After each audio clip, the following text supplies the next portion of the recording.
Siapakah sahabat Abu Bakar? Empat pasukan dikirim secara terpisah, belum mendengar kabar tentang Musailamah Al-Kadzab. Dalam pertempuran ini, pasukan Khalid bin Walid berhasil menang telak. Kemenangan ini membuka jalan bagi penaklukan kota-kota penting di Irak seperti Hira. Assalamualaikum warahmatullahi wabarakatuh. Selamat datang di Al-Falah Channel, sebuah channel yang membahas tentang seputar sejarah Islam. Maka jangan lupa like dan subscribe channel ini untuk perkembangan channel ini. Terima kasih.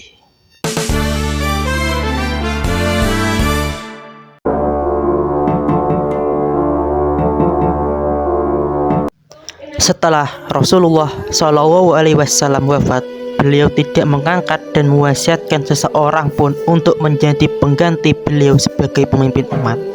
Akhirnya orang-orang Ansor berkumpul di Sakifah dan mengangkat Sa'ad bin Ubadah untuk menjadi khalifah secara sepihak. Hal ini menimbulkan perdebatan yang cukup alot antara sahabat Ansor dan sahabat Muhajirin. Tapi dikarenakan pemahaman agama dan akhlak yang baik dari para sahabat, perdebatan itu berakhir dengan dibaiat dan bersatunya kaum muslimin di bawah kepemimpinan sahabat Abu Bakar As-Siddiq radhiyallahu anhu. Maka siapakah sahabat Abu Bakar As-Siddiq radhiyallahu anhu itu? Maka jangan kemana-mana, mari kita simak video ini sampai selesai. Beliau bernama Abdullah bin Utsman bin Amir. Beliau lahir 2 tahun setelah Rasulullah SAW. Nasab beliau bertemu dengan Nabi pada kakek beliau yang keenam yang bernama Murrah. Kunyah beliau adalah Abu Bakar dan lakab beliau adalah As-Siddiq dan Al-Atiq. Beliau lahir di Mekah pada tahun 573 Masehi. Sahabat Abu Bakar As-Siddiq radhiyallahu anhuma memiliki banyak kelebihan yang tidak dimiliki para sahabat yang lain, yang diantaranya: pertama, beliau adalah orang yang pertama kali menerima dakwah Nabi. Kedua, beliau adalah salah satu dari 10 sahabat yang dijamin masuk surga tanpa hisab. Ketiga, beliau tidak pernah sujud kepada berhala dan meminum khamr walau di masa jahiliyah. Ketiga, beliau adalah salah satu sahabat Nabi yang paling hafal silsilah Quraisy. Dan yang kelima, beliau adalah orang yang paling banyak mengelilingi Jazirah Arab. Kelebihan-kelebihan inilah yang menjadikan beliau layak untuk menjadi khalifah pasca wafatnya Rasulullah SAW. Maka bagaimanakah kisah masuk Islamnya sahabat Abu Bakar As-Siddiq radhiyallahu anhu ini?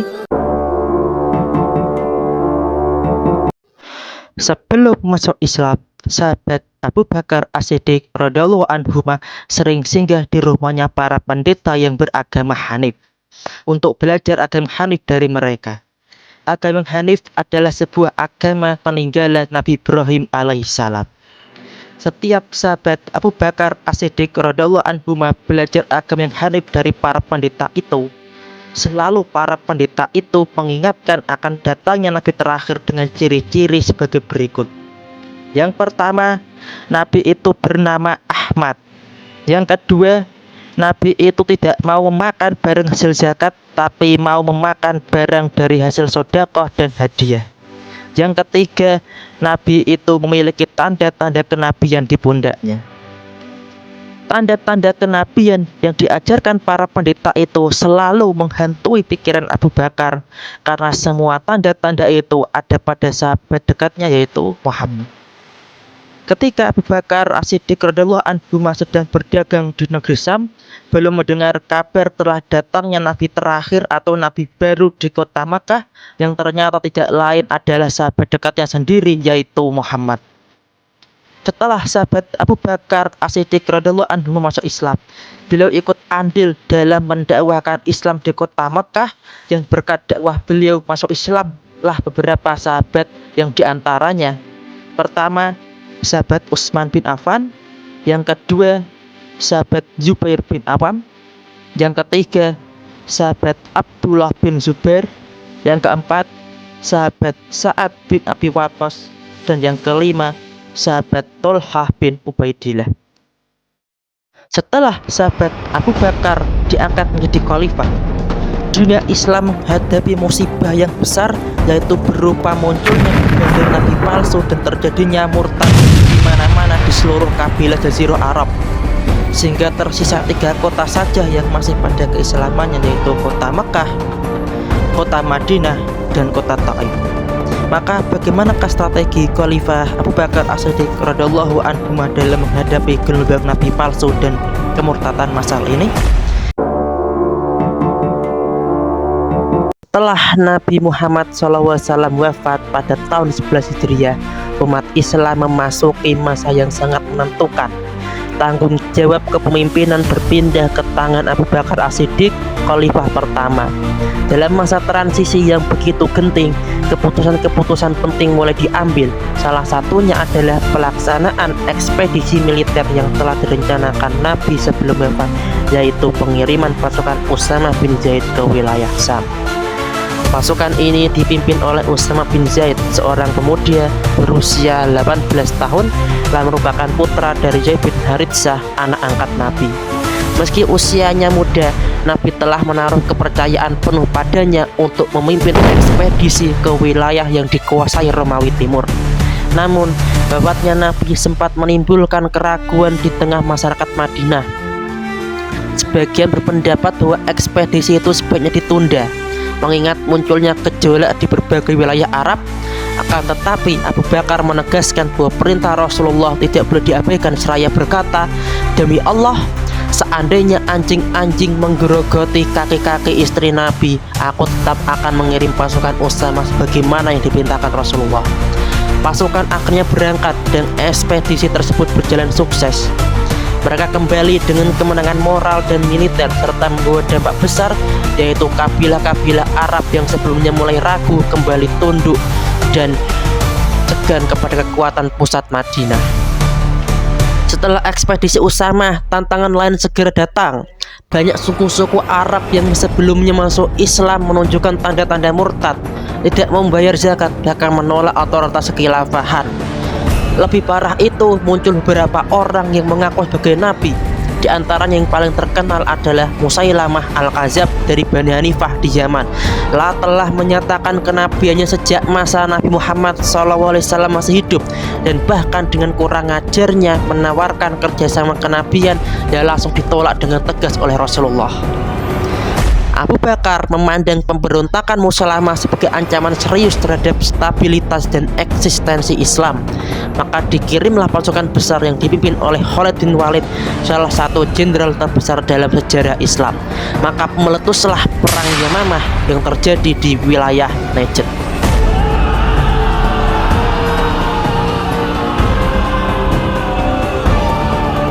Pertempuran berlangsung dengan sangat sengit. Banyak sahabat utama yang gugur, termasuk sejumlah besar penghafal Al-Quran.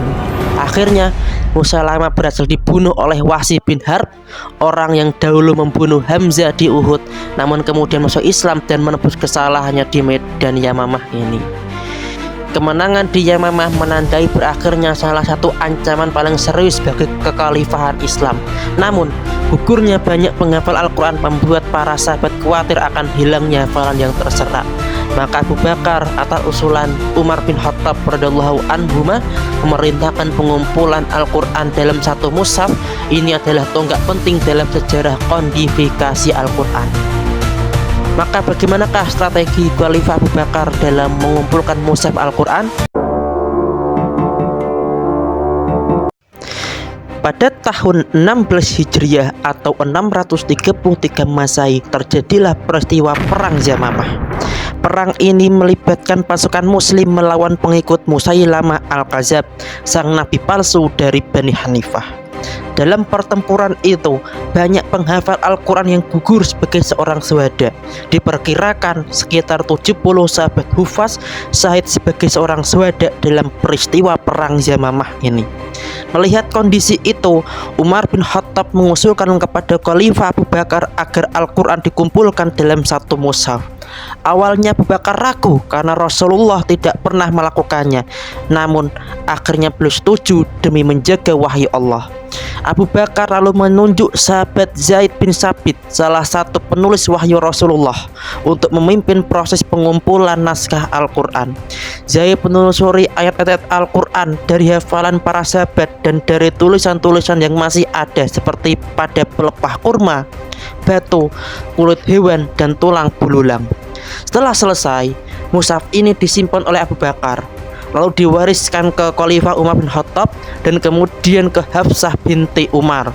Dan mushaf inilah yang kelak akan menjadi dasar kodifikasi Al-Quran di masa Utsman bin Affan Dzunnuurain radhiyallahu anhu.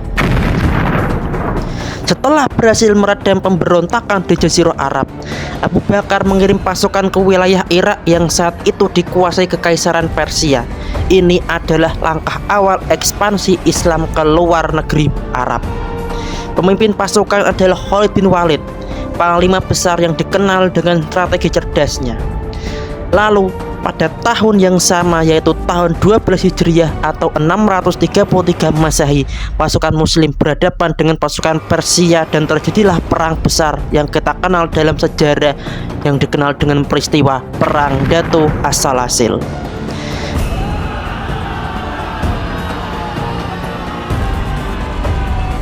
Disebut Dat As-Salasil atau perang rantai karena pasukan Persia diikat satu sama lain dengan rantai agar tidak mundur dari medan perang. Tapi strategi ini justru menyulitkan mereka bergerak dan menjadi kelemahan saat pasukan muslim menyerang. Dalam pertempuran ini, pasukan Khalid bin Walid berhasil menang telak. Kemenangan ini membuka jalan bagi penaklukan kota-kota penting di Irak seperti Hira dan Ain al-Tamr. Meskipun Abu Bakar hanya memimpin selama 2 tahun, beliau meletakkan dasar yang sangat kuat bagi umat Islam, menjaga Al-Quran agar tetap utuh dan memperluas wilayah Islam sampai keluar dari Arab. Keputusan-keputusan terbukti sangat penting bagi masa depan peradaban Islam. Sungguhnya kami yang menurunkan Al-Quran dan sungguhnya kami pula yang akan menjaganya. Al-Quran Surat Al-Hijr ayat 9.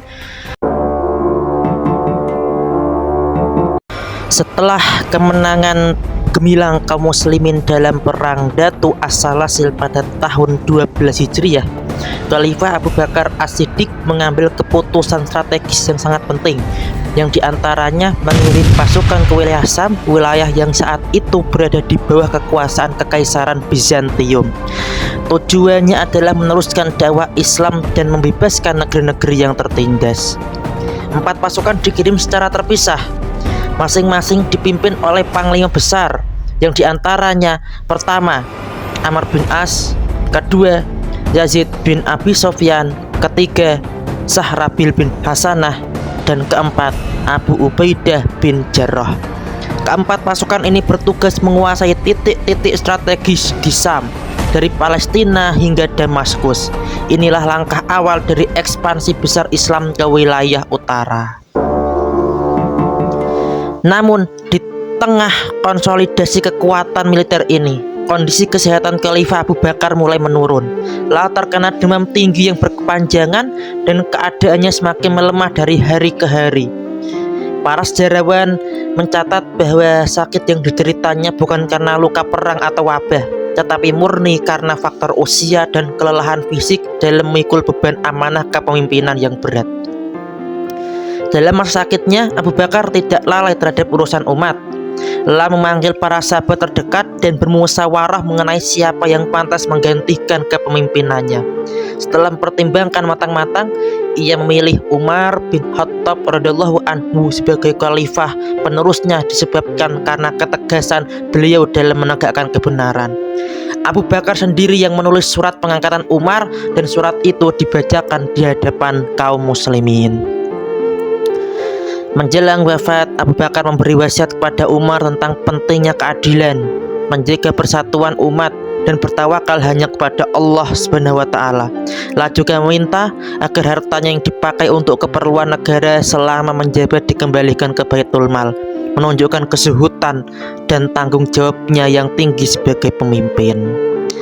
Akhirnya pada hari Senin tanggal 22 Jumadil Akhir tahun 13 Hijriah bertepatan dengan 23 Agustus tahun 634 Masehi, Khalifah Abu Bakar As-Siddiq radhiyallahu anhuma wafat dalam usia 63 tahun, usia yang sama dengan wafatnya Nabi Muhammad SAW.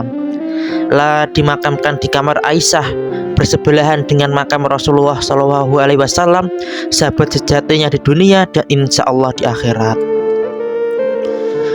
Wafatnya Abu Bakar adalah akhir dari babak pertama dalam sejarah Khulafaur Rasyidin, namun sekaligus menjadi awal dari kebangkitan besar umat Islam di bawah kepemimpinan Umar bin Khattab yang kelak akan mengantarkan Islam kepada puncak kejayaannya. Abu Bakar As-Siddiq bukan hanya khalifah pertama, ia adalah teladan kepemimpinan yang berakar pada keimanan, kejujuran, dan keberanian.